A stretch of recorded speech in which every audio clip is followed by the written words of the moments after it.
Hello दोस्तों, नमस्कार। आप सभी साथियों का स्वागत है आपके अपने यूट्यूब चैनल एक्सेस एकेडमी पर। उत्तर प्रदेश आंगनबाड़ी भर्ती 2024 का रिजल्ट और मेरिट लिस्ट को लेकर के ऑफिशियल अपडेट आप सभी के लिए निकलकर सामने आ रही है, जिसको आप सभी के साथ इस वीडियो के माध्यम से डिस्कस करेंगे। आप सभी से निवेदन है कि वीडियो को बिना स्किप किए हुए अंत तक देखें, जिससे वीडियो में शेयर की गई सारी जानकारी को आप आसानी से समझ सकें। वीडियो में आगे बढ़ने से पहले छोटी सी रिक्वेस्ट है, प्लीज वीडियो को लाइक करें, दोस्तों में शेयर करें। जितने भाई बहन चैनल पर पहली बार विजिट करें, प्लीज चैनल को सब्सक्राइब करके बेल आइकन जरूर दबाएं आगे की लेटेस्ट और ऑफिशियल अपडेट पाने के लिए। तो आइए दोस्तों, शुरू करते हैं आज का यह वीडियो और देख लेते हैं आंगनबाड़ी भर्ती मेरिट लिस्ट और रिजल्ट को लेकर के क्या ऑफिशियल अपडेट निकलकर सामने आ रही है। दोस्तों, जैसा कि आप सभी लोग जानते हैं, मार्च में उत्तर प्रदेश में 23,000 से अधिक पदों पर आंगनबाड़ी भर्ती का विज्ञापन जारी किया गया था, जिसमें 44 जिलों में आवेदन की प्रक्रिया लोकसभा चुनाव से पहले पूरी करा ली गई थी। शेष 31 जिलों में आवेदन की प्रक्रिया इस समय अंडर प्रोसेस है। जिन 44 जिलों में आवेदन की प्रक्रिया लोकसभा चुनाव से पहले पूरी करा ली गई थी, उन जिलों में रिजल्ट और मेरिट लिस्ट तैयार कर ली गई है और पहली मेरिट लिस्ट पूरी तरीके से कंप्लीट कर ली गई है। किन जिलों की मेरिट लिस्ट तैयार कर ली गई है, कब जारी होगी, उसके बारे में जानकारी प्राप्त करते हैं। सबसे पहले देख लेते हैं किन जिलों की मेरिट लिस्ट तैयार कर ली गई है, उनकी लिस्ट। तो साथियों, आप सभी लोग यहां पर देख सकते हैं उन 44 जिलों की लिस्ट, जहां पर मेरिट लिस्ट और रिजल्ट को विभाग की तरफ से प्रिपेयर कर लिया गया है। केवल पब्लिक डोमेन में आना बाकी है। अलीगढ़ की मेरिट लिस्ट तैयार की जा चुकी है। इसके साथ साथ अमरोहा, औरैया, अयोध्या, बागपत, बहराइच में अभी जो है आवेदन फार्म नहीं भरे गए हैं। बलिया में अभी आवेदन फार्म नहीं भरे गए हैं। बांदा में अभी आवेदन फार्म नहीं भरा गया है। बरेली, बस्ती, भदोही, बिजनौर, बदायूं, चंदौली, चित्रकूट, एटा, एटावा, फर्रुखाबाद, फतेहपुर, गौतम बुद्ध नगर, गाजियाबाद, हापुड़, हाथरस, और कानपुर देहात में अभी आवेदन फार्म नहीं भराए गए हैं।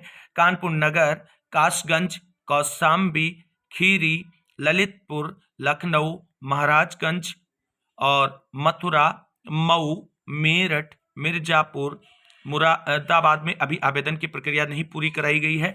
मुजफ्फरनगर, पीलीभीत, प्रतापगढ़, रायबरेली, रामपुर, संभल, संत कबीर नगर, शाहजहांपुर, शामली, श्रावस्ती, सीतापुर, सोनभद्र, उन्नाव। तो ये 44 जिलों की लिस्ट है जहां पर विभाग की तरफ से रिजल्ट और मेरिट लिस्ट तैयार कर लिया गया है और यहां पर नवंबर के लास्ट वीक में आप सभी को मेरिट लिस्ट का ऑफिशियल जो है नोटिफिकेशन देखने को मिलेगा और यहां पर मेरिट लिस्ट जारी कर दी जाएगी। मेरिट लिस्ट जारी होते ही 15 दिनों के अंदर डीबी कराने की पूरी तैयारी विभाग की तरफ से की गई और डीबी करा करके एक सप्ताह के अंदर जो है डीबी में सफल अभ्यर्थियों को ज्वाइनिंग लेटर दिए जाने की बात की जा रही है। अब डीबी से जुड़ी हुई कंप्लीट जानकारी यहां पर देखने के लिए वीडियो में अंत तक बने रहें। तो दोस्तों, आप सभी लोगों को बता दें, जो पहली मेरिट लिस्ट जारी की जाएगी विभाग की तरफ से, उसमें 1.5 गुना अभ्यर्थियों को डॉक्यूमेंट वेरिफिकेशन के लिए बुलाया जाएगा। यानी अगर किसी सेंटर पर 2 पद रिक्त हैं तो उन 2 रिक्त पदों के लिए 3 अभ्यर्थियों को डॉक्यूमेंट वेरिफिकेशन के लिए बुलाया जाएगा और तीनों अभ्यर्थियों का डॉक्यूमेंट वेरिफिकेशन होगा और उसमें से कुछ अभ्यर्थी जो है वो डॉक्यूमेंट वेरिफिकेशन के स्टेज पर ही जो है जो बाहर हो जाएंगे, बाकी कुछ लोग फाइनल मेरिट लिस्ट आने पर उससे बाहर हो जाएंगे। तो पहली मेरिट लिस्ट नवंबर के लास्ट वीक में जारी किए जाने की पूरी तैयारी कर ली गई। अभी फिलहाल इसलिए नहीं जारी हो रही क्योंकि इन 44 जिलों में से कुछ जिले ऐसे हैं जहां पर उपचुनाव की प्रक्रिया जो है वो अंडर प्रोसेस है और चुनाव आचार संहिता लगी हुई है और इसी वजह से विभाग की तरफ से जो है अभी तक किसी भी जिले में मेरिट लिस्ट जारी करने को लेकर के ऑफिशियल नोटिस जारी नहीं किया गया, क्योंकि सभी 44 जिलों में एक साथ मेरिट लिस्ट जारी किए जाने की तैयारी की जा रही है विभाग की तरफ से। ऐसे में आप सभी को उपचुनाव का इंतजार करना होगा। उपचुनाव की प्रक्रिया संपादित होने के बाद इन 44 जिलों में मेरिट लिस्ट जारी कर दी जाएगी और पहली मेरिट लिस्ट आते ही 15 दिनों के अंदर डीबी करा ली जाएगी और डीबी में सफल अभ्यर्थी की मेरिट लिस्ट जारी होगी। उस मेरिट लिस्ट के अकॉर्डिंग जो है वरीयता क्रम को ध्यान में रखते हुए जिन अभ्यर्थियों को फाइनल रूप से चयन किया जाएगा उन्हें 1 हफ्ते के अंदर ज्वाइनिंग लेटर जारी करते हुए नियुक्ति प्रक्रिया पूरी कर ली जाएगी। कुल मिलाकर के सभी 75 जिलों में आंगनबाड़ी भर्ती प्रक्रिया को दिसंबर माह के लास्ट तक हर हाल में कंप्लीट किए जाने की तैयारी विभाग की तरफ से पूरी कर ली गई है। ऐसे में जिन 44 जिलों में पहले आवेदन की प्रक्रिया हो चुकी, वहां पर पहले मेरिट लिस्ट आएगी और पहले डॉक्यूमेंट वेरिफिकेशन होगा और पहले ज्वाइनिंग प्रक्रिया पूरी की जाएगी। उसके बाद शेष 31 जिले जिसमें अब आवेदन की प्रक्रिया शुरू हुई है, वहां के लिए आगे का प्रोसेस बढ़ाया जाएगा। लेकिन दिसंबर माह में ये पूरी भर्ती कंप्लीट होने जा रही, ऐसी विभाग की तरफ से ऑफिशियल जानकारी निकलकर सामने आ रही है। अब डॉक्यूमेंट वेरिफिकेशन के लिए इंपॉर्टेंट डॉक्यूमेंट्स क्या क्या आप सभी को प्रिपेयर करके रखने हैं, जिससे डीबी के समय आपको किसी भी प्रकार की कोई दिक्कत ना होने पाए। तो सबसे पहले आप सभी को बता दें, यहाँ कुल 10 प्रकार के डॉक्यूमेंट्स आप सभी को तैयार करके रखने हैं। कौन कौन से डॉक्यूमेंट्स हैं उसके बारे में आप सभी लोग ध्यानपूर्वक सुने। तो सबसे पहले एप्लीकेशन फार्म का जो है प्रिंट आउट, यानी जो आपने आवेदन किया है उस आवेदन का जो फार्म भरा गया है उसका फाइनल प्रिंट आउट आपके पास होना चाहिए। इसके साथ साथ जो भी आपने शैक्षिक योग्यताएं लगाई हैं आवेदन करते समय उन सभी के मार्कशीट और प्रमाण पत्र होने चाहिए, यानी हाई स्कूल की मार्कशीट और प्रमाण पत्र होना चाहिए, इंटरमीडिएट की मार्कशीट और प्रमाण पत्र होना चाहिए, ग्रेजुएशन अगर लगाया है तो उसकी मार्कशीट और प्रमाण पत्र होना चाहिए, पोस्ट ग्रेजुएशन अगर आपने लगाया है आवेदन करते समय तो उसकी भी मार्कशीट और प्रमाण पत्र होना चाहिए। इसके साथ साथ यहाँ पर आप सभी को बता दें, ओबीसी, एससी और एसटी वर्ग के अभ्यर्थियों के लिए कास्ट सर्टिफिकेट यानी जाति प्रमाण पत्र भी होना चाहिए, वो भी लगेगा वहां पर आप सभी का।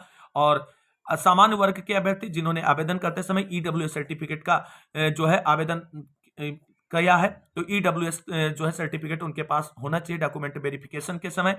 और इसके साथ साथ निवास प्रमाण पत्र सभी अभ्यर्थी चाहे वो सामान्य वर्ग के हो चाहे ओबीसी, एससी, एसटी हो, सभी के लिए अनिवार्य किया गया है। इसके साथ साथ आपका आधार कार्ड होना चाहिए, पासपोर्ट साइज के फोटो आपको 5 से 6 प्रिपेयर करके रखने हैं। सारे डॉक्यूमेंट्स के 2 सेट आप लोग तैयार करके जरूर डॉक्यूमेंट वेरिफिकेशन में पहुंचे।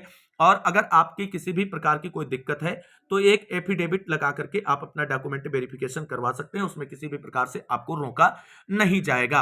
अब बात कर लेते हैं कि आंगनबाड़ी भर्ती की मेरिट लिस्ट कैसे देखें। तो दोस्तों आप सभी को बता दें, बहुत सारी चैनलों के माध्यम से फेक साइट्स की जो है प्रचार प्रसार किया जा रहा है। किसी भी फेक साइट से आपको आंगनबाड़ी भर्ती से रिलेटेड तथा अन्य किसी भी भर्ती से रिलेटेड कोई भी जानकारी सर्च नहीं करनी, क्योंकि विभागीय ऑफिशियल जो साइट होती है उसी से आप सभी को सारी जानकारी देखनी है, फॉर्म भरना है, सब कुछ उसी से करना है। और आंगनबाड़ी भर्ती के लिए आप सभी लोग जानते हैं यूपी आंगनवाड़ी भर्ती .in, इस पर आप सभी का आवेदन हुआ है और इसी साइट पर जाकर के आप अपनी मेरिट लिस्ट को भी चेकआउट कर पाएंगे। जैसे ही मेरिट लिस्ट जारी होगी उस साइट पर मेरिट लिस्ट के लिए एक जो है ऑप्शन शो होने लगेगा और वहां से आप अपनी मेरिट लिस्ट जो है वो देख पाएंगे। तो कुल मिलाकर के किसी भी बहन को परेशान होने की जरूरत नहीं है।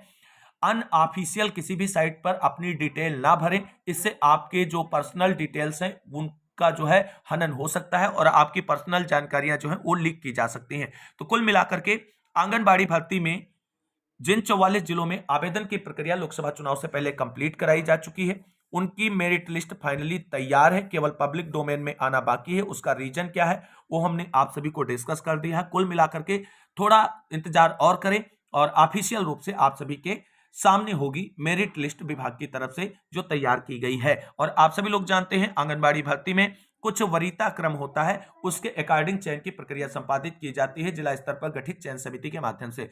उसमें आप सभी लोग जानते हैं विधवा, तलाकशुदा महिला को वरीयता दी जाती है। और सबसे इंपॉर्टेंट होता है कि आपके जिस क्षेत्र में आपने आवेदन किया है आप उसी क्षेत्र की मूल निवासी हो, ये इंपॉर्टेंट बात है। अगर आपने कहीं अदर स्थान से आवेदन किया है तो आपकी एलिजिबिलिटी स्वतः समाप्त हो जाएगी, आप एलिजिबल नहीं होंगे।